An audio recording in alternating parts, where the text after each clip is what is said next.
Question number 5, rationalise the denominator. यहाँ क्या लिखा हुआ है कि डिनोमिनेटर को रैशनलाइज करना है। अच्छा, डिनोमिनेटर को रैशनलाइज, सबसे पहले तो हमारे पास टर्मिनोलॉजी है रैशनलाइजेशन। रैशनलाइजेशन का मतलब क्या होता है, सबसे पहले मैं आपको इस क्वेश्चन से समझाऊंगी रैशनलाइजेशन का मतलब क्या होता है।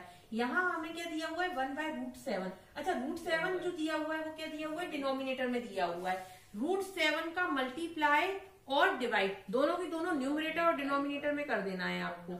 डिनोमिनेटर में जो कुछ भी लिखा है उसका मल्टीप्लाई और डिवाइड करना है आपको, किसमें, जो नंबर आपको गिवन है उसमें। किस तरह से देखिए, 1/√7 मैं इसको इस तरह से लिखूंगी, पहले मल्टीप्लाई √7/√7। क्या किया मैंने, ये जो √7 डिनोमिनेटर में दिया था, क्योंकि बोला है हमसे रैशनलाइज द डिनोमिनेटर, तो √7 जो डिनोमिनेटर में दिया था उसका मैंने मल्टीप्लाई और डिवाइड कर दिया, मतलब सेम नंबर का मैंने डिवाइड कर दिया और मल्टीप्लाई कर दिया।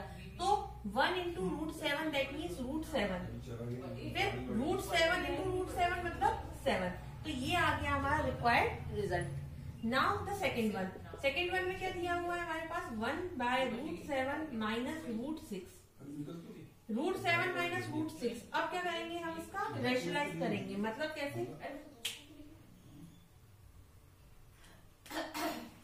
इसका रैशनलाइज कैसे करेंगे हम, यहाँ माइनस का साइन लगा हुआ है, रैशनलाइज करते वक्त हमें साइन भी चेंज करना होता है। तो देखिए √7 + √6 अपॉन √7 + √6, साइन चेंज हो गया, साइन चेंज किया मैंने और दोनों नंबर वही नंबर थे उनको मैंने मल्टीप्लाई और डिवाइड कर दिया। मतलब साइन चेंज करने के साथ साथ क्या करना है, मल्टीप्लाई और डिवाइड तो करना ही करना है। रैशनलाइज का मतलब ही यही होता है, मल्टीप्लाई और डिवाइड करना, पर साइन चेंज करने के साथ। फर्स्ट वाले में तो साइन था ही नहीं, सेकंड वाले में साइन है तो मैंने साइन चेंज कर दिया। ठीक, तो मैंने साइन चेंज किया। आप 1 मल्टीप्लाई बाय, इसमें आप ब्रैकेट और लगा लीजिए, ये ब्रैकेट लगा दिए। ठीक, तो √7 + √6 ऐसा कैसा लिखूंगी। उसके बाद में √7 माइनस √6, √7 + √6। आइडेंटिटी याद आ रही होगी इसको देख करके, कौन सी आइडेंटिटी है, a² - b², मतलब a - b और a + b। ऐसा कैसा लिखा हुआ है, तो इसको हम इस फॉर्मेट में लिख सकते हैं। तो √7 का होल स्क्वायर माइनस √6 का होल स्क्वायर।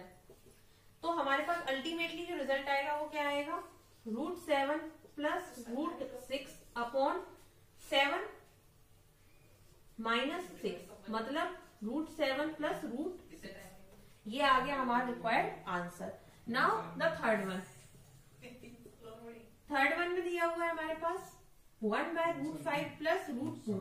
मैं क्या करूंगी, इसमें √5 माइनस √2 अपॉन √5 माइनस √2 का मल्टीप्लाई कर दूंगी।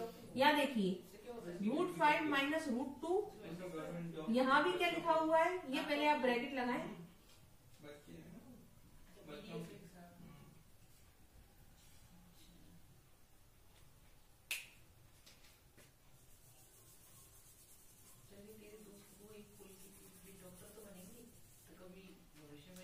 थर्ड वन में दिया हुआ है 1/√5 + √2।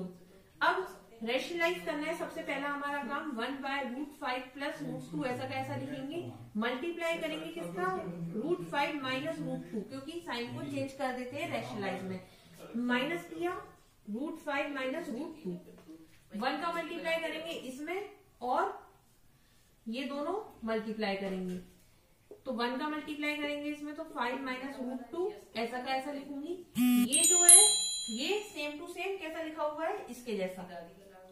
तो यही आपको आइडेंटिटी उधर लिखनी है, वहां जगह नहीं है मेरे पास, इसलिए मैं आइडेंटिटी नहीं लिख रही, बट आपको ये आइडेंटिटी वहां लिखनी है।